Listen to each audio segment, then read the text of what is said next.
तरीके से आप लोग यहाँ पर कैंप लगा रहे हैं, सत्याग्रह की तैयारी हो रही है, क्या पक्ष है आपका? बिल्कुल सत्याग्रह की तैयारी नहीं थी यहाँ, और इलीगल नहीं है। ये जमीन सैकड़ों वर्ष से किसानों का है।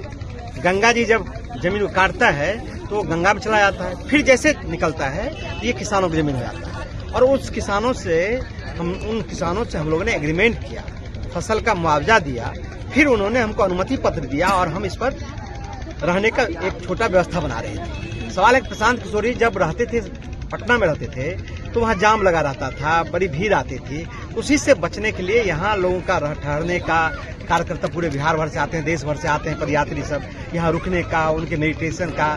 फिर गंगा से सबका लगाव होता है।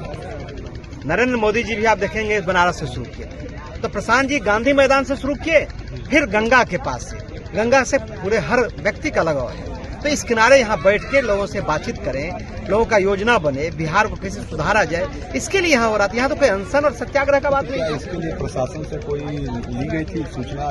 भाई जब हम घर बनाते, मतलब जब हम रहने का व्यवस्था कर लेते, प्रशांत जी यहाँ आते, तब एक सूचना हम सिर्फ देते।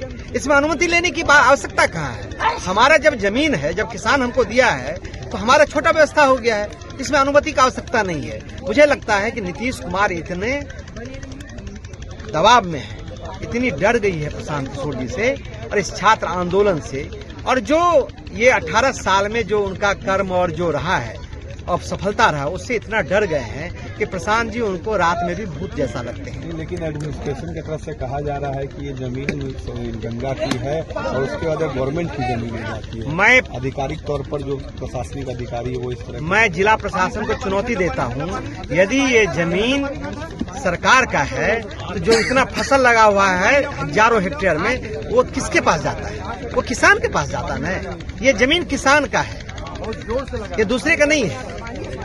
और ये विशुद्ध रूप से जो सरकार बोल रही है, गलत बयानी कर रही है।